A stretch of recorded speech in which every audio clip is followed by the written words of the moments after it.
Good evening and welcome to ASEAN Newsroom Evening News Program. We are broadcasting live from Bangkok, Thailand. I am Sathapat Pathong. And I'm Juravi Gisin, joining us tonight on a Wednesday night of May 30th, 2012. And there are many events today, Kun Sathapat, that has become headlines in Thailand, including the Myanmar's opposition leader has went to visit Burmese migrants, as over 1,000 migrants have gathered near Bangkok and cheered and chanted in an emotional welcome to her as she delivered her first speech outside Myanmar in more than 2 decades.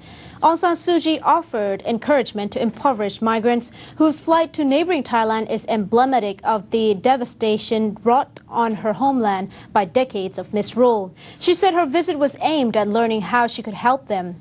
Suu Kyi, who arrived in Bangkok yesterday, left Shangri-La Hotel in the Thai capital for the nearby town of Mahachai in Samut Sakhon province, home to Thailand's largest population of Burmese migrants.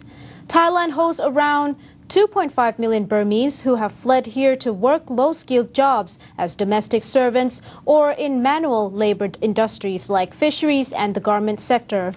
Andy Hall, the migrant expert and researcher at the Institute for Population and Social Research at Mahidol University, said up to 1 million of them are undocumented, which make up between 5 and 7% of the Thai workforce, contributing as much as 7% of the nation's GDP. He said Suu Kyi's main recommendation was to ask permission from Thailand to establish learning centers for the migrant workers. Suu Kyi wanted them to have information on their rights, as well as education being essential for the labor worker. Suu Kyi's visit to Thailand this week will also see her speak at the World Economic Forum on East Asia. She will return to Myanmar briefly before heading to Europe, where she will address Britain's parliament and travel to Oslo, Norway, to formally accept the Nobel Peace Prize she won 21 years ago. And now turning to the big event in Thailand, the 2-day World Economic Forum on East Asia will kick off tomorrow with Thai Prime Minister inaugurating the international event that will attract more than 600 business and government leaders from 50 countries. Myanmar's opposition leader Aung San Suu Kyi will be given a slot at the World Economic Forum to speak about Myanmar's future on Friday. Myanmar's President Thein Sein was originally scheduled to make a closing remark at the WEF, at which it was to be announced that Myanmar would host the next WEF. With Suu Kyi's appearance, Thein Sein has decided to reschedule his visit to Thailand early next month. The theme of this year's meeting is shaping the region's future through connectivity. Klaus, founder and executive chairman of the WEF, will start the event by inviting the participants to a briefing on the institution's strategic vision and latest initiatives. The highlight of the first day is the discussion on the East Asian models for transforming the global economy. Apart from sessions on technology, science and innovation and healthcare, another highlight of the day is a discussion on the evolving geopolitics in East Asia. Surin Pitsuwan, the Secretary General of ASEAN, will take part in his session in which the regional geopolitics will be updated with key implications for stability of the region. The highlight of the afternoon session will be a discussion among the top leaders in this region on their perspectives on East Asia's future through connectivity by leaders from 5 ASEAN nations.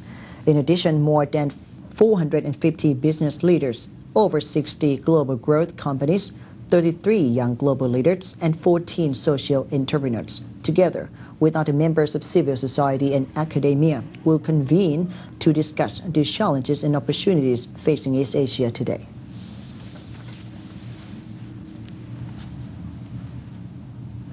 Still on a relating matter to the WEF, as Singapore offers the most attractive environment among ASEAN countries for developing the tourism and travel sector at the Trade and Tourism Summit held in Bangkok prior to the World Economic Forum on East Asia. ASEAN member countries span the entire rankings. Singapore, the highest placed nation in the bloc, ranks 10th out of the 139 countries. Next are Malaysia at 35th and Thailand 41st, which do well despite some weaknesses. A third group consisting of Brunei Darussalam at 67th Indonesia 74th, and Vietnam at 80th ranking, demonstrating clear strengths counterbalanced by weaknesses. Finally, both the Philippines at 94th and Cambodia at 109th presents shortcomings in more dimensions. World Economic Forum Managing Director Bert Brende mentioned that travel and tourism is not only a crucial driver of economic development and social progress, it also represents a formidable factor of regional integration. By improving connectivity and mobility, travel and tourism contributes to creating a regional identity, a sense of ASEAN-ness among citizens. Thierry Giger, economists at the World Economic Forum, explained that what is good for the travel and tourism sector is good for the economy and vice versa. Beyond cultural and natural heritage, the underlying drivers of travel and tourism development are often the same as those of other sectors.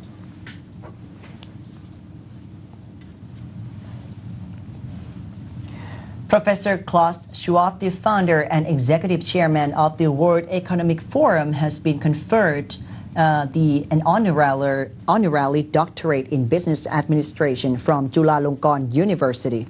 Professor Kun Ying Suchada Kiaranan, chairperson of Chulalongkorn University Council, presided over the ceremony and gave congratulatory remarks to Professor Schwab at Chulalongkorn University, an event that was attended by more than 100 participants. In the citation, Schwab was credited for his pioneer in the study of the connectivity between businesses, shareholders, and the society as a whole.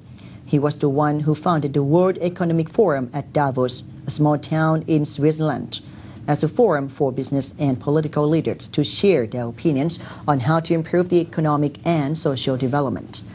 In his acceptance speech, Schwab emphasized the mission statement of the World Economic Forum, which is committed to improving the state of the world.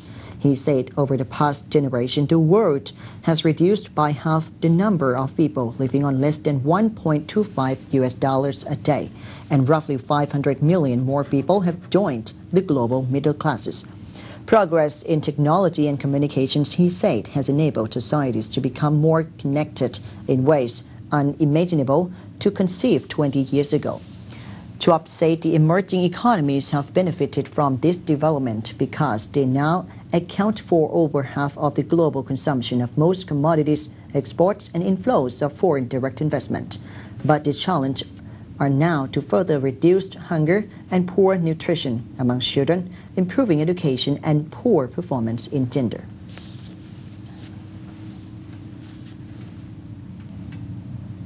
And with this, the executive editor of ASEAN Newsroom, Thanong Kantong, has interviewed Professor Klaus Schwab, who is the founder of the World Economic Forum, after the honorary ceremony of the doctorate by the Chulalongkorn University.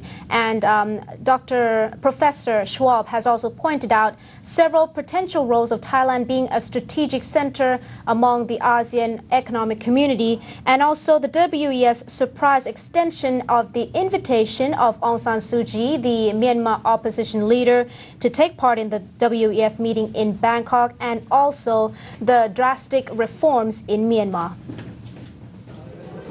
The theme of the World Economic Conference in East Asia now is focusing on the growth and potential in these regions. And how do you see the potential of Thailand as the center of helping to drive the growth?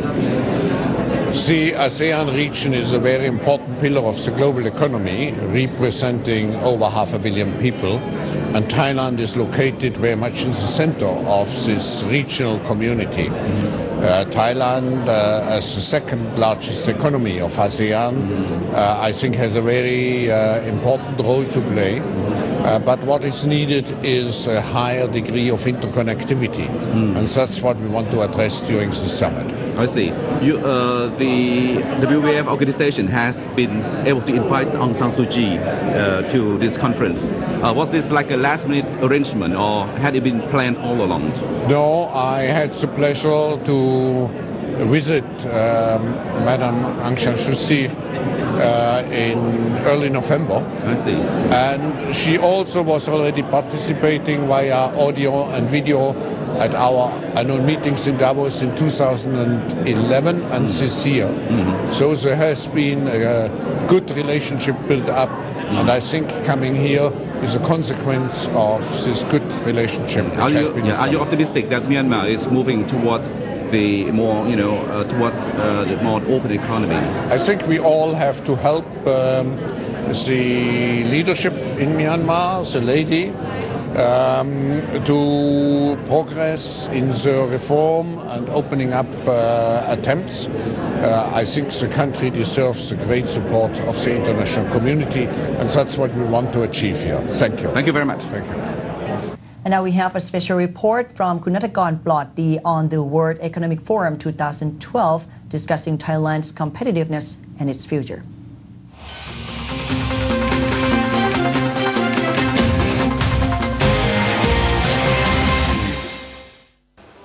In the preliminary rounds of the World Economic Forum, today we'll be discussing Thailand's competitiveness and its future. Competitiveness is the only investment that ensures steady success. Thailand, ranked at number 39 right now, in the past decade have been stagnating.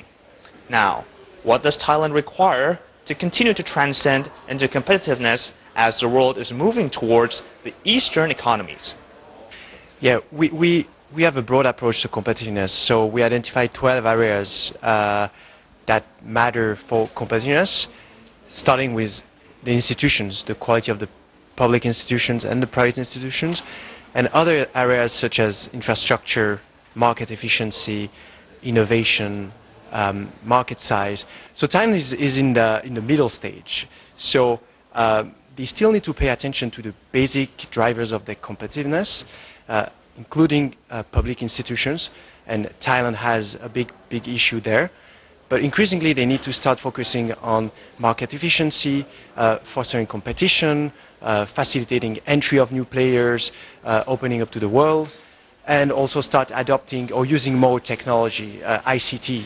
So what we've seen over the past few years, it's really the institutional framework which has been deteriorating quite significantly, explaining the drop of Thailand in terms of competitiveness. So I would strongly encourage a government of improving the institutional framework. This includes corruption, red tape, stability, offering stability in terms of policies, so that investors and businesses know, what the rules of the games are going forward. So this offers predictability, stability, which is conducive to environment. In the latest Global Competitiveness Report, Thailand ranks as number 39 and appears to be stabilizing after having lost ground in the previous 4 years. The improved macroeconomic environment represents the most positive aspect of Thailand's accomplishment in this year's assessment. Its public debt has been reined in and brought to a more manageable level, and the efficiency of its labor market also stands out positively. A flexible labor market allows for an efficient allocation of talent, which Thailand ranks on the 34th. However, many challenges will need to be addressed to make Thailand more competitive. One of the main areas of concern is the quality and efficiency of its public institutions, which has been deteriorating over the past 3 years. Another quality is of education, as well as this is slipping. Property rights remain unprotected, and the worrying security situation imposes a high cost on businesses. It remains to be seen what impact the new political landscape will have on the economy and whether the new government will succeed in restoring the trust and confidence of the business community. Education is the key to educate the Thai people and then also bring them to the world class. Yeah? And education institutions in Thailand, there are so many, and the government had allocated a big budget, the biggest budget among all the ministry to the education program. We have to improve the system of education. We have to teach something that they can carry on for their future career. Thailand is in a good strategic location. We have enough population. We have all the infrastructure, much more than some of our neighboring country. And therefore, if we really capture that, and I also put up a challenge, what's going to happen to bring Thailand in the eye of competitiveness to the world, to the investor. How we can to move that up, Then we have so many categories that we have to improve ourselves. certainly many areas. One of them is education. Institution, I mean public institution. That is what it says in the WEF report. And corruption. These are two items very high on the list in the case of Thailand. I think that you see very clearly that corruption is an enormous impediment to our competitiveness. If business have to pay bribes or commissions, and that pushes up the cost. And if you are going to compete in the world economy, you cannot do that with this sort of corruption going on. And weak public institution, actually that is tied to corruption, because if corruption is to be able to take place, you need cooperation between politicians and the government officials, the public institutions. So if the public institutions are weak, then I think then you can create corruption very easily. In order for Thailand to progress in the future world, it must first stabilize its weak institutions as well as upgrade its higher education. Time is running out as ASEAN Economic Community is commencing on 2015.